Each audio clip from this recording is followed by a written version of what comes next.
DZXL. Si Attorney Edward Chico, isang political analyst. Makakasama po natin, Attorney. Again, live kayo sa RMN DZXL Manila. Si Rajuman Lourdes, happy Tuesday. Good afternoon, sir. Magandang hapon po, Madam Lourdes at sa ating pong mga tagapakinig. Ito na, may impeachment na po kay Pangulong Marcos. Tapos bubuhayin, confirm na rin yung kay Vice President. Ano po yung basa nyo sa impeachment ni Pangulong Marcos? Isinama ho doon, impeachable po ba yun, yung adik-adik siya? Daw. Well, interestingly, no, kaibigan ko yung nag-file ng impeachment. He's a personal friend of mine and a fraternity brother ko Payaan.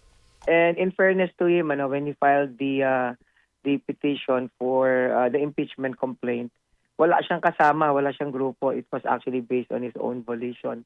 Interestingly, because I spoke to him about it. But nonetheless, let us talk about what included amongst the allegations made against the president. So, tinanong nyo nga, pwede ba natin gawing issue yung the fact na siya ay gumagamit ng droga. Ang problema lang dyan, of course, that is very difficult to prove. Kasi yung paggamit ng droga, it's not a mechanical act. So you cannot actually compel the person to submit himself to some drug testing against his will. So it has to come from the president. So mahirap talaga nga patunayan yun. But nonetheless, as a ground, alam mo kasi sabi ng Supreme Court, from a historical standpoint, the only impeachment that actually led to conviction is the one that actually involved the former Chief Justice Renato Corona, and he was actually convicted. He was supposedly convicted for all the allegations, for some of the allegations that were made against him.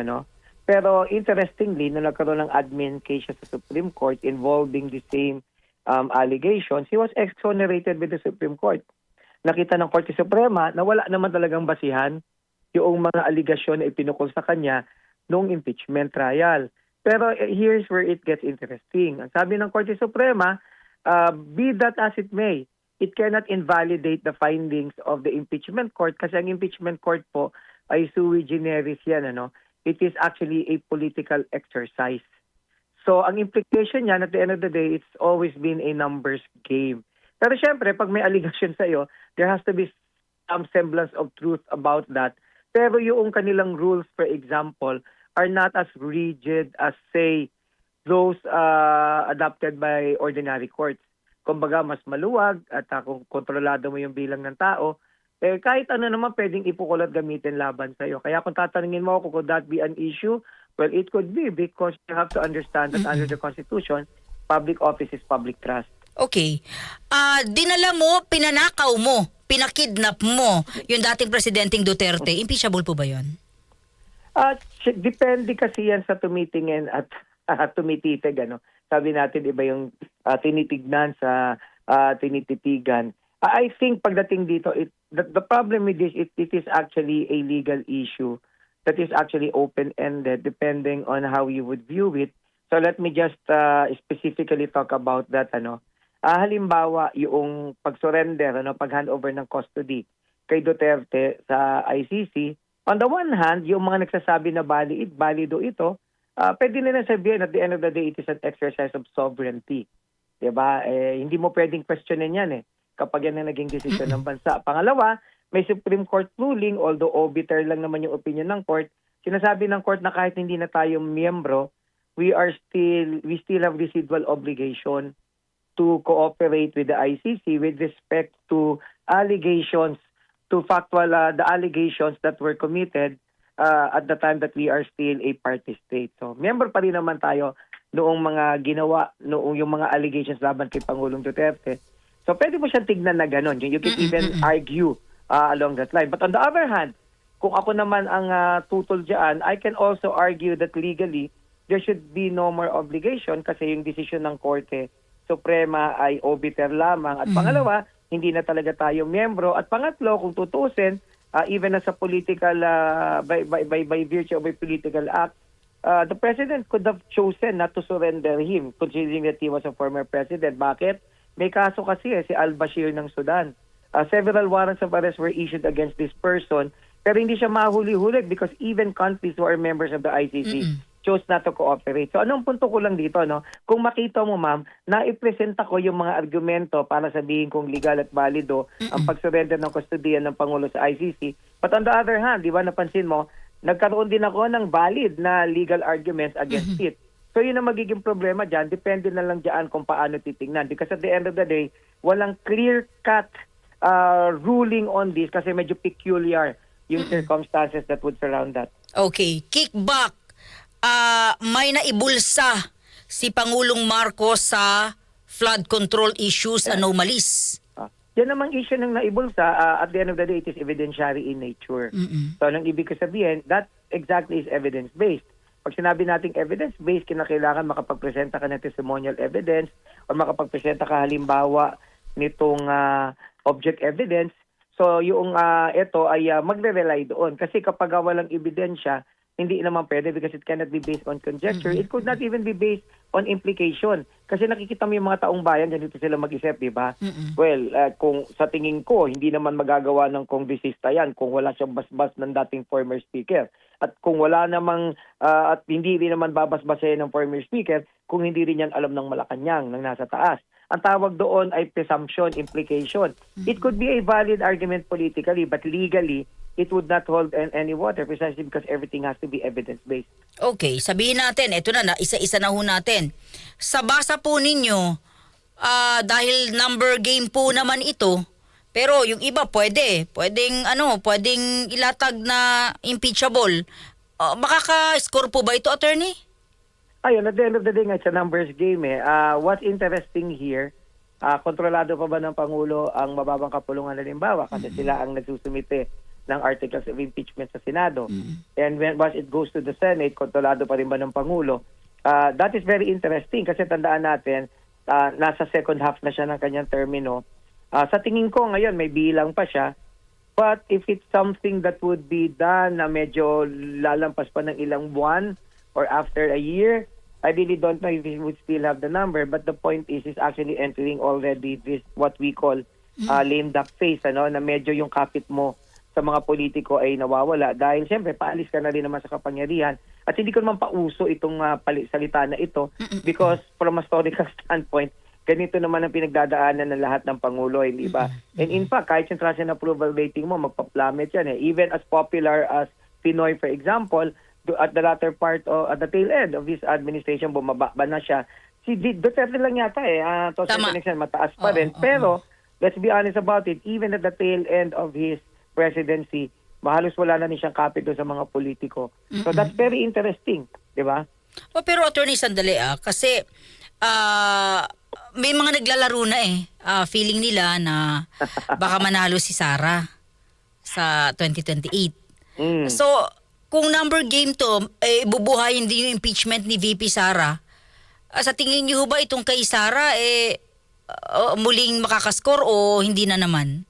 Naglalaro na yung iba That's very interesting, kasi alam mo, lagi ko ang sinasabi, and sometimes I would take flak for saying this, but totoo naman, nagagalit sa akin yung mga makasara. But let's face it, totoo naman, kung ito ay itinuloy nila last year, they still had the numbers. It was actually very easy for them. Kasalanan din naman ng mababang kapulungan. Biruin mo, sinubitin nila yung kanyang articles of impeachment at the last minute. O pagkatapos may election na. Siyempre, hindi naman yung mga senador magpo-focus na sa kanya-kanyang kandidatura. Noon namang nagkaroon na ng bagong senado, mas malaki yung bilang. Malaki na yung bilang na sympathetic kaya Sara Duterte. So they blew their chance. Ngayon ipapile nila ito. Actually, kung napansin mo, kaya nung nag-issue ang Supreme Court ng ruling, declaring the articles of impeachment as void, ang daming nagalit, hindi ba? Yung mga interest groups, they were even criticizing the Supreme Court. Why? Because they knew that at that time, they had the biggest opportunity to make it happen. Now that we are entering the second half of the president's term, I really could not say anything with certainty. I'm not saying it's gonna prosper, but I'm not also saying it would not. Ang point ko, everything is up in the air. Kasi I would not be surprised, kung may mga politiko na, may mga mambabatas na although not publicly, ay nagpapakita ng suporta kay Sara Duterte. Alam mo kung anong patunay ko dyan? Dalawang bagay, Una, nung nagkaroon ng budget hearing nitong huli, pansinin mo, they're actually very, very sympathetic to the Vice President. Gone are the days when they used to lambaste her for everything, pag upo niya pa lang, nawala. Ginagalang na siya. Pangalawa, iba na din ang speaker natin related to that At yung yun yung 1 point B ko. But yung pangalawang rason, this time around meron ng panibagong issue, yung flood control. Tandaan natin, nung wala pa yung flood control, it was all about Sara and what she allegedly did. So it was actually very easy to create a narrative that this person should go away precisely because she's not fit for the vice presidency. But with all these issues surrounding the flood control projects, these flood control anomalies, ang tanong, ganun pa rin ba magiging tingin ng taong bayan sa gravity ng ginawa niya, assuming ginawa niya? Di ba, pansinin mo, may narrative na nga ngayon, 125 million versus trillion, di ba, trillion, Yes. di ba? So, it's actually interesting, And again, from historically, first time, yung president at vice president ay Sinampahan. merong impeachment. O, tingnan natin kung sino may bilang sa kanila. That's very interesting. Attorney, sa tingin niyo ba, dahil pareho sila may impeachment, sa bilangan, sa botohan, malalaman na rin ba natin yung mga totoong mukha at kulay ng mga politikong ito? Yung kulay naman nila nagbabago, Kaya nga ang tawag sa kanila hunyango, There's one thing na kultura, yung, di ba nagpapalit sila ng kulay? Yung kultura ng politikang Pilipino, dahil mahina ang ating party system, kumbaga wala tayong masyadong paggugrupo-grupo, wala rin tayong tinitindigan na pinaglalaban, hindi ba? Hindi tayo yung conservative or liberal, kagaya ng Republicans or Democrats. Tama. Wala tayong ganun At dahil wala rin tayong party system, para manalo ka, ikaw mismo ang magdidiskarte ng sarili mong pera, kaya marami kang utang na loob. Medyo mahaba pero paliwanag ko lang para maintindihan ng mga nakikinig sa atin. Sa Amerika kasi, kahit mahirap ka, like ako, abogado ako, hindi naman po ako mayaman. In fact nga po, ang hobby ko stand-up comedian na lang ako. But if I want to run for the presidency sa Amerika, I could potentially win even if I don't have any money. Because it's the party that will actually support me. Ang kagandahan niya, kapag ako'y nanalo, yung aking agenda kadalasan in line doon sa agenda na pinaglalaban ng partido. So, malinaw. Sa Pilipinas, hindi ho ganyan. Sa Pilipinas, para manalo ka, kailangan mo ng pera. Para magkapera ka, kailangan mo sumipsip, kailangan mo manligaw kahit doon sa mga tao na hindi mo gusto. At pag nanalo ka, babayaran mo ng utang yan. So, bakit ko binabanggit yan? Ganyan, kaya because of that, ang nature ng mga politiko sa atin, mabilis silang magbalimbing. Dahil unang-una, kailangan nila yan to survive. Isipin mo na lang, Mama, noong 2 years ago, nung nagkaroon ng budget deliberation kay Sara Duterte sa Kongreso, paano siya trinato ng mga congressmen? Di ba?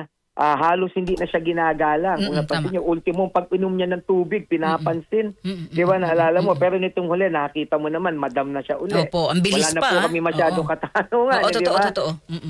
Pero halimbawa, magkaroon ng survey ngayon, kulelat siya sa kulelat siya halimbawa sa hindi siya frontrunner sa 2028. O di dalawang bagay, baka hindi na din nila tuloy yung impeachment kasi hindi naman siya mahalin. Kaya nga tingin ko, may mga detractors dito si Sara, ang crucial dito ay manligaw sila talaga ng mga bilang.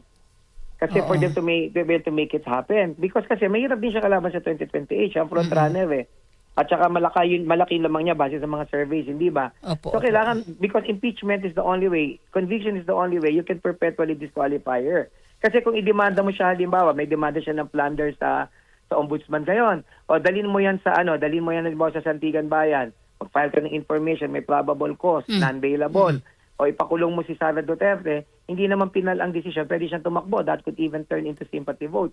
So conviction through impeachment is actually the only way. Doon naman kay BBM, it's also very important na malaman natin kung may bilang pa siya. But ito, basa ko lang Basa ko lang, considering na paalis na din naman siya. Tama. Let's face it, paalis na din naman si Marcos. It's not like he's running for the election. I think hindi naman siya mai-impeach. Because there's really no reason why he should be to begin with. And in fact, kung detractor ka ni Sara, pag pina-impeach mo siya, paano ko si Sara ang pumalit? Di mas lalo ka namang mahihirapan, hindi ba? So that's how basically I see it. Yung aking pong mga opinion, base sa mga nabasa ko, base sa mga sinabi ng Korte Suprema, at base sa tiningnan ko yung historical na development ng lahat ng bagay na yan po. Hindi naman galing po sa akin personal yan. Attorney, anong impact nito sa bansa, no? Na yung dalawang leader natin pinag-impeach? Sanay na ho tayo dyan. Unity kasi. Attorney, unity. So unity sila ngayon in-impeach. Tama. Sanay na tayo dyan, ma'am. Ika nga, it's just another day at the office. Di ba? Isipin mo nga, who would have thought 6 months ago it was all about confidential funds. Subsequently, flood control. Hindi natin alam kung anong mangyayari sa susunod, di ba? So, ang dami pwedeng mangyari and sanay na tayo dyan sa drama na yan. Oo. And that has basically characterized our political landscape. And you know what exacerbates kasi lang our political climate here? Yung emergence ng social media. Kasi hindi na nag-gatekeep ngayon ang informasyon. Pwede na ang fake news because, social media is largely unregulated. Pwede ka na mag-create ng kahit anong misleading narrative. At yun yung mga bagay na yan ang nakakadagdag sa mga iniisip na atin at kung paano natin titingnan ng mga political na issue na ito. Oh, ito na. Walang kadala-dala raw, sorry, attorney. Walang kadala-dala, sumuko na. Kulong uli siya ngayon. Walang kadala-dala. Anong basa nyo? Ito ba yung big fish? Ito na po ba? Yung big fish? Siya na po ba yun? Then, supposedly isa siya, pero hindi yan yung inaantay lang natin. Kasi sabi ko nga, nung panahon ni Pinoy, nagkaroon tayo ng Napoles scandal, hindi ba?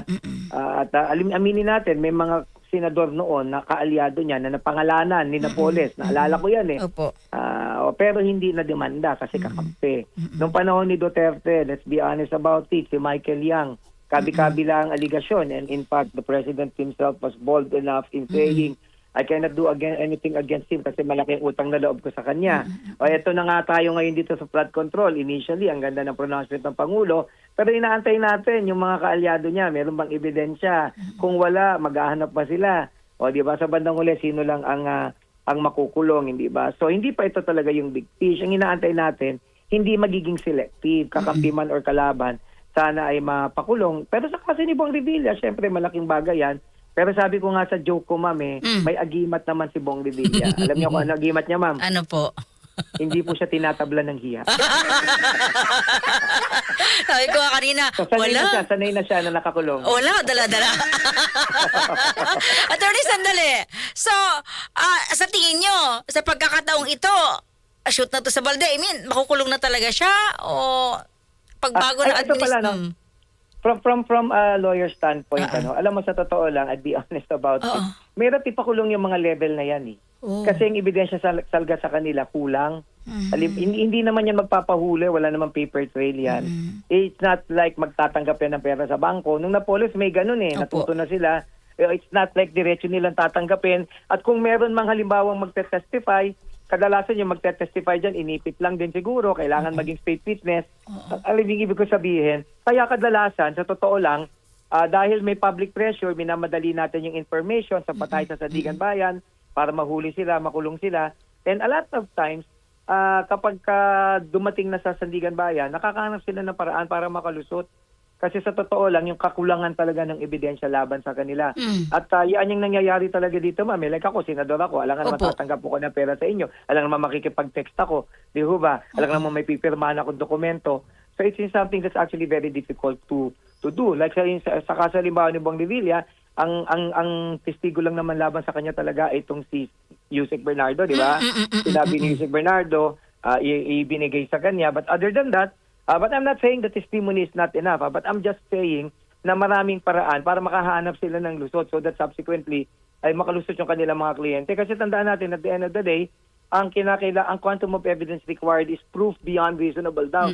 Dapat walang kaduda-duda. Pag may konting duda lang, pwede talaga silang makalabas o makalaya. So, parang walang pupuntahan din itong kay Revilla. Baka pumangatlo pa ito. Hindi ko naman sinasabi, ma'am. Ang sinasabi ko lang, hindi siya kagaya ng mga maliliit na isda na kadalasan ay madaling maipit. Kasi halimbawa, kita mo, yung mga nagtatrabaho sa DPWH, sila yung pumipirme. Yung bidding requirements na lang. Sino pumipirme ng bidding, sino nagsusupervise, sino nagmamonitor, sila yan Kapag nagkaroon ng ghost projects, automatically, that in itself would be enough to say na may kasalanan sila. Ano ba ang kasalanan ng mga senador? Tumanggap sila ng komisyon kasi may insertion sila. So, paano mo ipatutunayan na tumanggap talaga ng komisyon? So, yun lang yung sinasabi ko. Kaya ang hirap-hirap, hindi ba? Tignan mo yung kaso halimbawa ni Senator Chis Escudero. Allegedly, nakatanggap siya ng pera, pero ang kwento, binigay dun sa tao niya. Hindi naman diretso sa kanya. So, unless yung tao niya ay babaliktad at magsasabi na inabot ko sa kanya, so paano natin siya i-link, di ba? So, ang problema kasi syempre sa social media, kinakailangan ipakulong sila lahat. Kaya hindi naintindihan ng taong bayan po na sa bandang uli, everything is still evidence-based. Kaya tayo nagkakaproblema. Pero siyempre, ma'am, sa totoo lang, alam Opo. naman natin na kumikita sila, di ba? Oo, ang laki ng Hindi bahay naman niyan. tayo, kaya Oo. lang ang problema, hindi na natin silang pwedeng i-demanda kung walang ebidensya. Halimbawa, yung apat na senador ngayon na iniipit, sa tingin mo ba apat lang sila? Posible naman na halos lahat sila nakakatanggap, wala lang ebidensya, parang gano'n. Sandali, teka. Sana pag-usapan natin, impeachment, yung pagkakakulong na ni former Senator Revilla. Ano pong ambag nito sa buhay natin, attorney? Well, siguro maganda lang at least something is being done. So may mga tao na natutuwa, na at least meron tayong napapakulong. Pero yun nga, kung selective pa rin yan, it will not bring about the change that we need kasi mawi-weaponize lang yan para mangipit ng kalaban, hindi ba? Sa politika. So, but at the end of the day, hopefully, ay kahit papaano may papuntahan talaga yan. Kasi dapat talagang makulong sila. Kahit papaano naman, malaking bagay na may mga nakulong na rin, like sa DPWH. Kasi napakarampat naman talaga, madam, ang kalokohan dyan. Oo nga, oo. Isipin mo, mula sa bidding, pinili na nila kung sino lang yung pwedeng mag-bid. 'Di ba? O pagdating ng implementation, 'di ba? Minsan nga ghost project pa hanggang sa post-audit. 'Di ba? So may problema talaga tayo diyan. Institutional reform is needed, but it will start, but everything would start by sending a lot of them to jail. Attorney, alam nyo, ang ganda niyong kausap, no? Nagiging light yung ating mga issue. Maraming salamat po sa inyo. Sana mas mahabang talakayan, kwentuhan. Thank you, attorney. Sa susunod po, salamat po. Maraming salamat. DZXL. Gusto ko makausap talaga Exclusive. lagi at kausap si Attorney Edward Chico, isang political analyst. Yung impeachment, abangan ho natin. Dito malalaman kung malakas pa rin, no, si Pangulong Marcos, di ba? At syempre, kung maipapasa pa rin yung kay VP Sara. Kasi nga number game to. Kung ikaw Maka Marcos, tapos wala na rin siya sa susunod na 2 taon, syempre lipat ka na kay Sara. Ganun lang naman yan, di ba? Hindi ko rin iboboto si Hindi na ako papayag ma-impeach si VP Sara. Total, paalis na rin si Marcos eh. Di ba? Wala ka nang ambag sa buhay ko. Ganun lang yun eh. Pero, di ba, kung may impeach si Pangulong Marcos ngayon, sinong papalit? Si VP Sara, may impeachment din siya. Tapos, ano yung sabi niya? May agimat daw talaga.